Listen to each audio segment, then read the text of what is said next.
What do you think your public image is today? I've no idea really. I don't really care. I've never worried about what it is. What are your thoughts on the current lifestyle of the legendary Mick Jagger? This is going to blow your mind.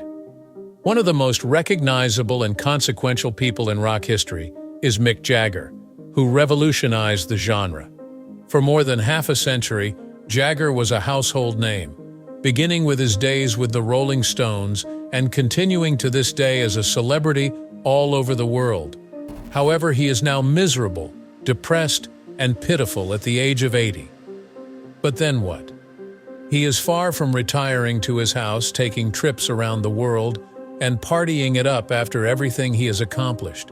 It would appear that he had a life filled with scandals and regrets. Come with us as we explore the turbulent life of the legendary rock star. British musician Mick Jagger is famous for his role as the flamboyant lead vocalist of the English rock band the Rolling Stones, with whom he co-wrote the majority of the band's songs. On his own, he has also put out a number of albums. Along with his musical career, he has also co-founded a film production firm and made cinematic appearances. A controversial countercultural figure, Jagger is famous for his explosive dancing skills, distinctive voice, and live performances. Among the top 10 vocalists of all time, Jagger was voted fourth by the illustrious American music publication Rolling Stone in 2011. One of Jagger's most influential musical figures is Keith Richards, a classmate of his from infancy who shared his passion for music. In the future, they'd work together to compose several songs for the Stones' repertoire. In 1964, the band's first top 10 single was Time Is On My Side, written by Jagger. In 1965, it was The Last Time, written by Richards. Also charting in 1965 was the band's first number one, I Can't Get No Satisfaction, which was penned by Jagger and Richards. Live performances by the Rolling Stones were also famously energetic, with Mick Jagger drawing the crowd in with his non-stop dancing, flailing of arms and body parts, and inflated emotions on his face. During their extensive time together with the Rolling Stones, Jagger and Richards worked on a plethora of tunes. Albums like Beggars, Banquet, 1968, Let It Bleed, 1969, and Get Your Ya-Ya's Out are frequently cited by music historians and fans as being from the time period. Considered their most innovative and classic works, including 1970's Sticky Fingers, 1971's Exile on Main Street, and 1972's Sticky Fingers. During this time, the Rolling Stones recorded a slew of classic rock songs like Brown Sugar, Honky Tonk Women, Street Fighting Man, Sister Morphine, and Gimme Shelter. However, they were also embroiled in legal issues, with Brian Jones's death and the band's numerous arrests for drug possession. As a result of their success, the Stones were tax-exiled in Britain in the 1970s and fled to France. But before we get into the specifics, let's take a look back at Mick Jagger's childhood and the steps he took to become a famous entertainer. Birthed Michael Philip Jagger in Dartford, Kent, England on July 26, 1945, 5 months before his future partner Richards was born in the same city, Mick Jagger was born in England. Basil Joe Jagger and Eva had their first child, Jagger, a physical education teacher. Jagger was an active member of the Conservative Party in the UK and a hairdresser in addition to being a housewife. Jagger was a member of the church choir when he was a teenager. Jagger gained much acclaim from his peers as an excellent student. At the age of 14, he acquired his first guitar, which sparked an early interest in American blues and R&B. Jagger began amassing a collection of blues albums by artists like Howlin' Wolf and Muddy Waters while still a teenager. One interesting thing about Jagger is that he began collaborating with others at a young age. As a result, Jagger joined Little Boy Blue and the Blue Boys, a band he co-founded with his buddy Dick Taylor. Located in Dartford, Kent, England, Jagger went to Wentworth Primary School. He met Keith Richards, a British musician, at this event in 1949. Richards would go on to become his long-term lyricist collaborator. After Jagger's parents relocated the family to Wilmington, Kent, Jagger enrolled in Dartford Grammar School. Jagger disconnected from Richards as a result of this. After Jagger graduated from grammar school with 7 ordinary levels and 3 advanced levels, she had serious thoughts about pursuing a career in journalism or politics. A further stop for Jagger was London, where he enrolled in the London School of Economics. This demonstrates that Jagger excelled in the classroom. In 1961, Jagger and Richards reconnected after meeting by chance at a Kent rail stop. While Jagger was a student at the London School of Economics, Richards was a student at Sidcup Art College. They became close because they both loved American rock and R&B. By the fall of 1963, Jagger had abandoned his studies at the London School of Economics to pursue a career in music. For the simple reason that he was already playing with his band, the Rolling Stones, and had an intense love for music. The decision by Jagger to forego his studies at the London School of Economics in favor of pursuing a career in music caused his father great disappointment and concern for his son's future. Despite Joe Jagger's best efforts, Mick remained steadfast in his pursuit of a music career rather than finish college and settle down. Joe Jagger's acceptance and support of Mick's choice came after a brief breach between father and son caused by this. "I always sang as a child. I was one of those kids who just liked to sing. Some kids sing in choirs, others like showing off in the mirror.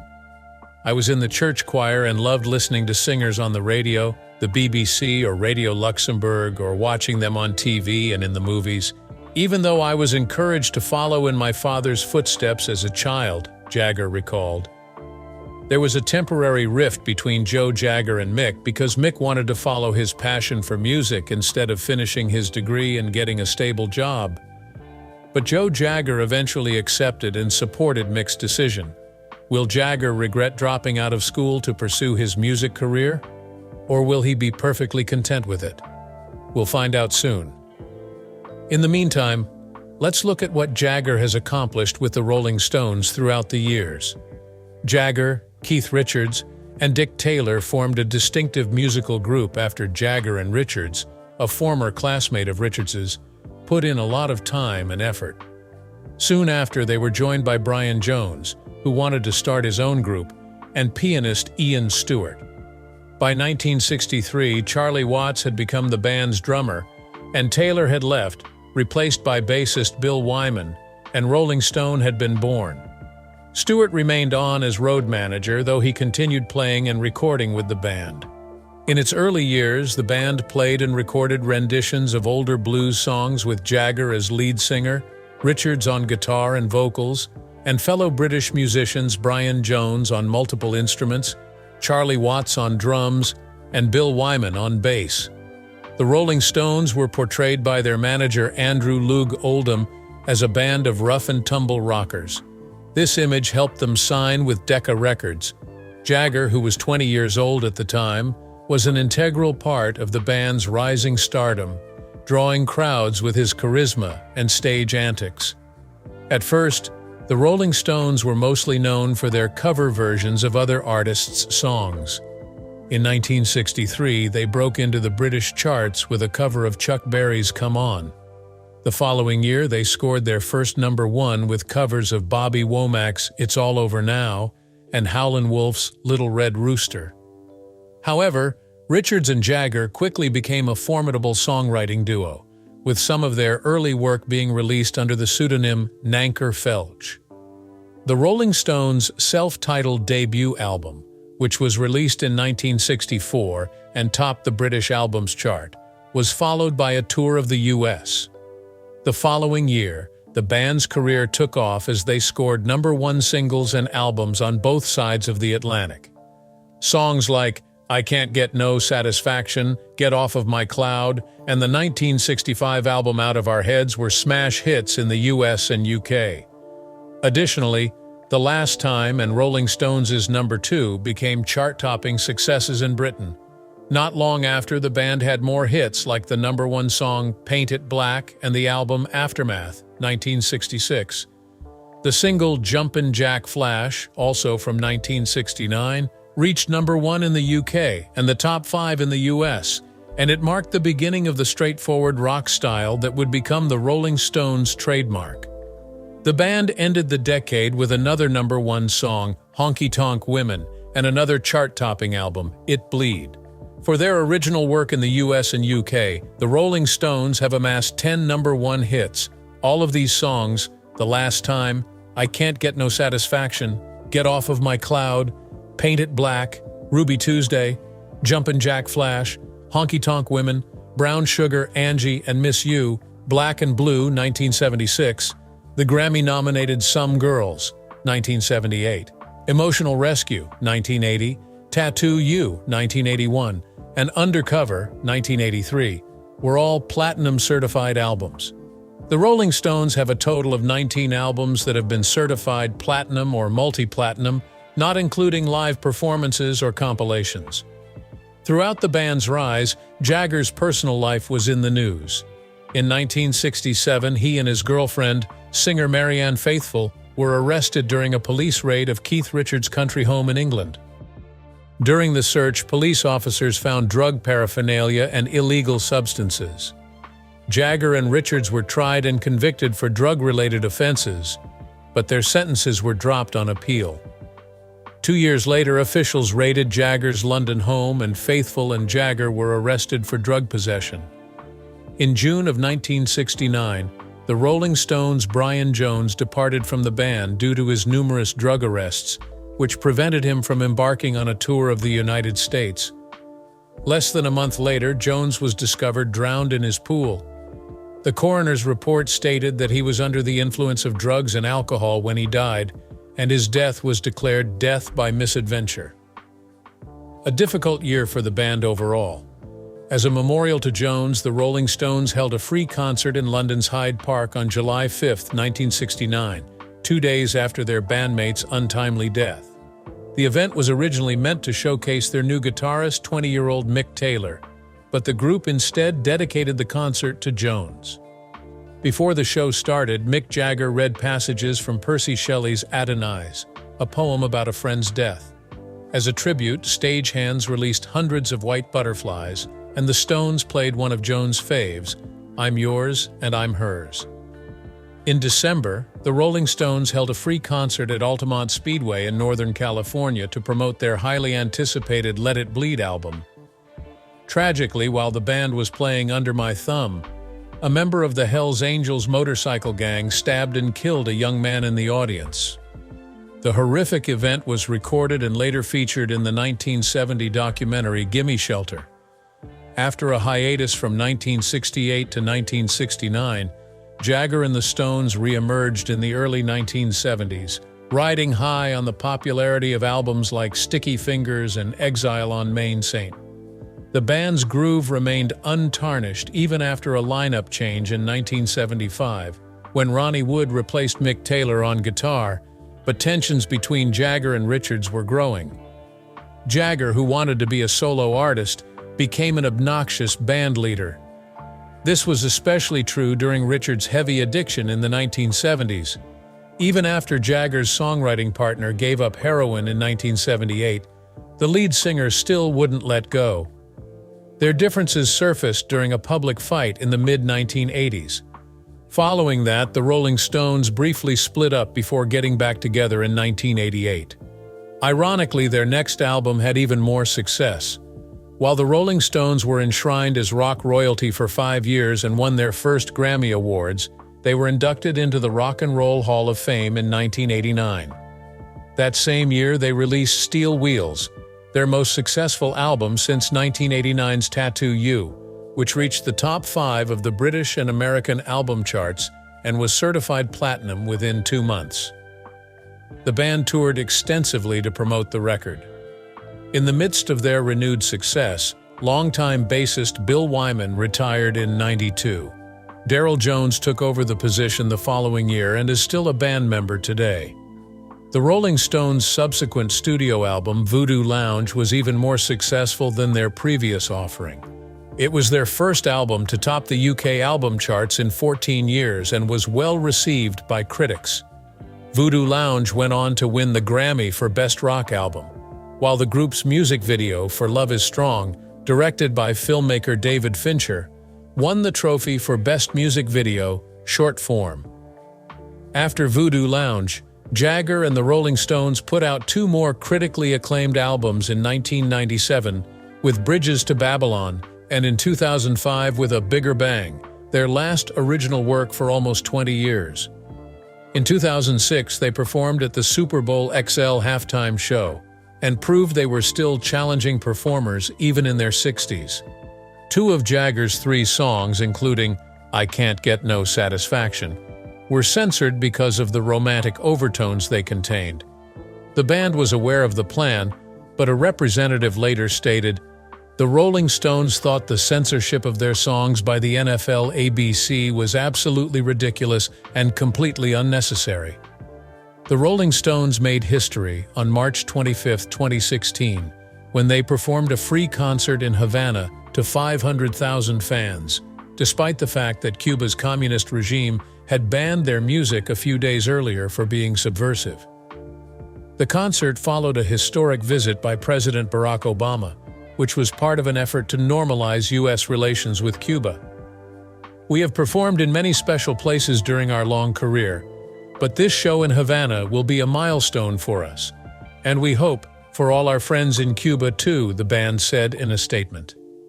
The concert, which was the band's first in Cuba and part of its 26th South American tour, took place at Havana's Ciudad Deportivo Sports Arena. Blue and Lonesome, the Stones' album of blues covers that same year, harkened back to their early musical influences and won the Grammy for Best Traditional Blues Album in 1891, the Rolling Stones' third Grammy. In the meantime, Jagger and his bandmates kept delighting fans with their live performances. However, a North American tour that was supposed to start in April 1909 had to be postponed so that Jagger could recover from heart surgery.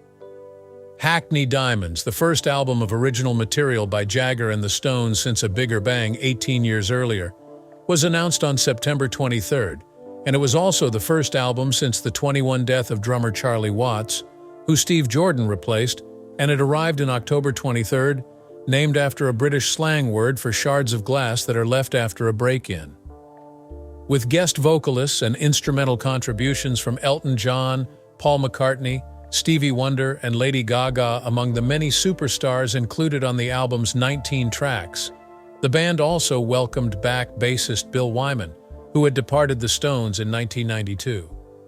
"We don't want it to sound like 40 years ago, and of course it doesn't," Jagger said, explaining that the band's goal was for the record to have a decidedly contemporary vibe. Now you hear it with all its clarity and authenticity.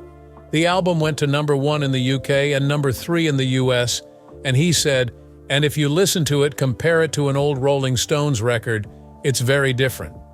Fans loved it. Watch to find out how successful Jagger's solo career was. The Rolling Stones became the only act to have an album that peaked at number 10 on the Billboard 200 in every decade since the 1960s. To coincide with the album, the band also announced a 19-date 24 North American tour, which began in Houston on April 28th and ended in California in late June. Even though Jagger had a phenomenal run with the Rolling Stones, he still dabbled in solo work in the mid-1980s with varying degrees of success. Primitive Cool, his second album, failed to capture the attention of music consumers, but She's the Boss, his debut, went platinum thanks to its strong sales. The third solo album by Jagger, Wandering Spirit, was released in 1993 and was only moderately well received. In 2001, Jagger made another solo effort with Goddess in the Doorway, but his most famous solo work was a duet with David Bowie in 1985 called Dancing in the Street. This song reached #1 in the UK and peaked 7 in the US. Now we're going to find out what makes Jagger sad. Listen up. Although it's hard to believe, Mick Jagger, lead singer of the Rolling Stones, has no regrets.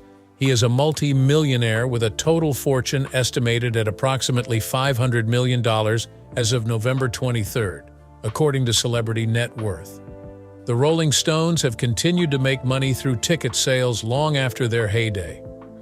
In 2021, Jagger and his bandmates earned $115 million from their 14-show No Filter US tour, making them the highest-earning touring act of the year.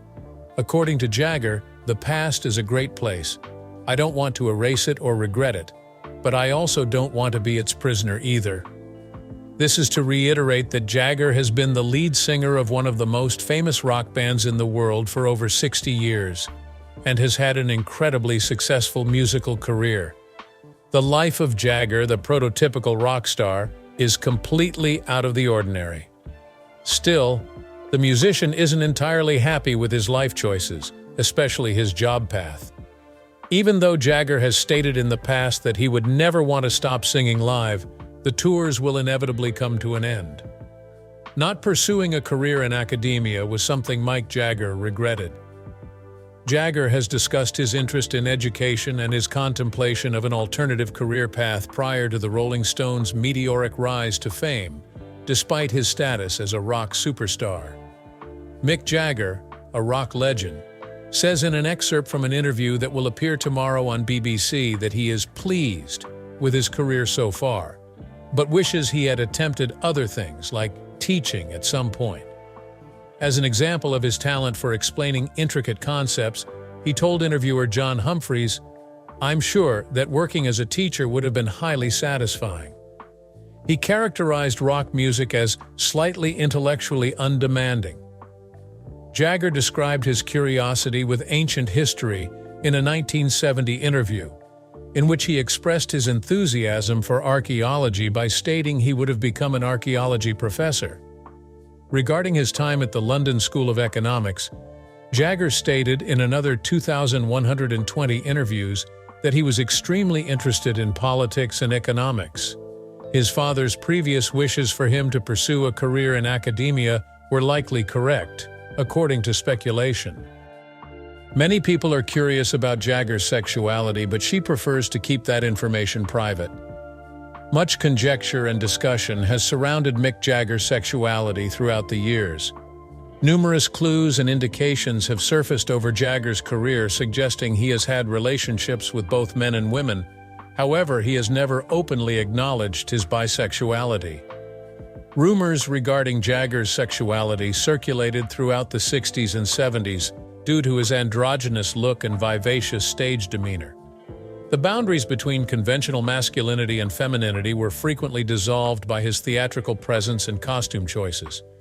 His hair and makeup are important parts of his androgynous look. Long, fashioned in a way that was feminine at the time, Jagger's hair was a common accessory. Eyeliner, mascara, and lipstick were all products of his cosmetic experiments. Second, his wardrobe. Some said Jagger looked effeminate with his figure-hugging velvet suits, ruffled shirts, and high-heeled boots. Thirdly, his movement and posture are important. Fluid, sinuous movements, often classified as feminine androgynous, marked Jagger's theatrical persona. Furthermore, Jagger's androgynous traits include his facial structure, large lips, high cheekbones, and angular features, which bring us to our fourth point. Jagger's interest in investigating and questioning conventional gender norms was reflected in his purposefully androgynous look. He has stated in interviews that he was influenced by the androgynous style of musicians such as Lou Reed and David Bowie. Jagger's androgynous look contributed to his rise to sex symbol status and has lasting effects on the fashion industry and popular culture. Moreover, he has reportedly stated that he has had many gay experiences, dismissing them as, "It's not a big deal." Jagger has been associated with other men, including Andy Warhol and designer Ossie Clark. Join me as we delve into the ladies who have had a significant role in Mick Jagger's life. Prepare to be astounded.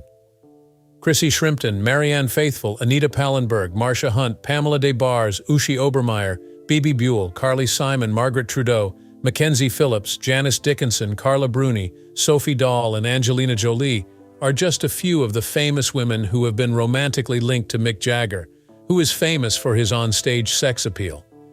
Behind the scenes, Jagger has tied the knot twice. Melanie Hamrick, a former dancer and the musician's girlfriend, is 43 years his junior. The happy pair has been together for 2 years and has a son together. Jerry Hall and Bianca Jagger are two of Jagger's ex-wives.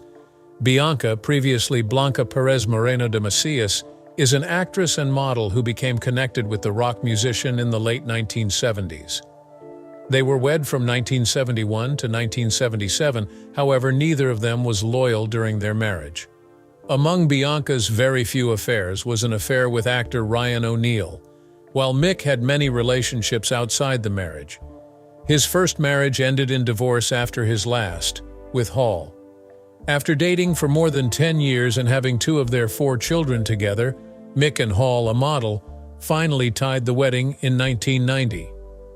After Hall finds out that Jagger is having an affair with model Luciana Gimenez Morad, he decides to stop their relationship.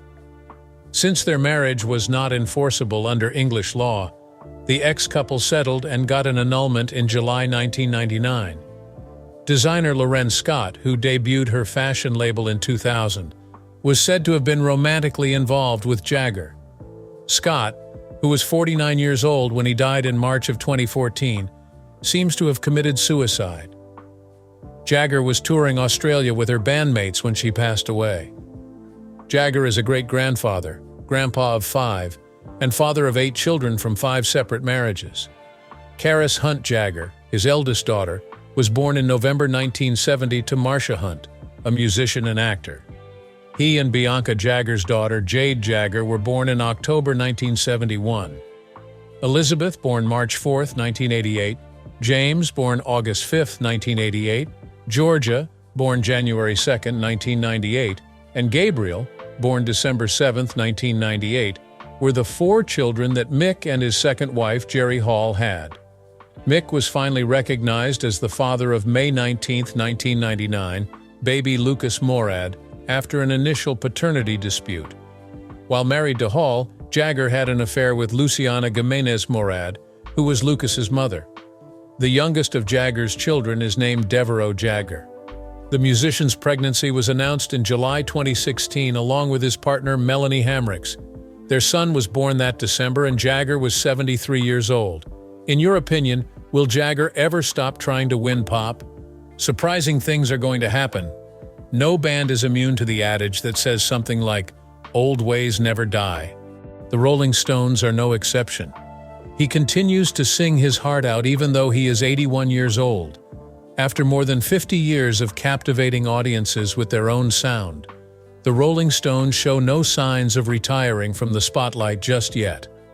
On May 2, 2004, the Rolling Stones were the headlining act at the New Orleans Jazz and Heritage Festival, with performances of Start Me Up, Get Off of My Cloud, Out of Time, Angry, Let It Bleed, Time Is on My Side, and I Can't Get No Satisfaction. Among their 18 songs, the Rolling Stones were a main attraction at the 2002 New Orleans Jazz Fest. Dwayne, The Rock Dopsy, Irma Thomas, and Chanel Haynes were among the special guests that performed with the Rolling Stones. In both 1999 and 2001, the New Orleans Jazz Fest was supposed to have an appearance by the Rolling Stones. Nonetheless, the COVID-19 outbreak and Mick Jagger's health problems forced the cancellation of both performances. On their Hackney Diamonds tour, their first North American tour in 5 years, the Rolling Stones played the New Orleans Jazz Fest in the year 2000.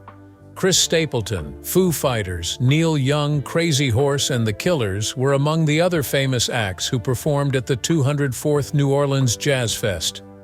Rock icon Mick Jagger wishes he had pursued a career in academia instead of rock stardom. At the ripe old age of 81, is it too late for him to experiment with different lines of work? The comment area is where you may express your opinions. Like and share this video if you enjoyed it. Another option is to subscribe. Please watch the video that is now playing on your screen before you go.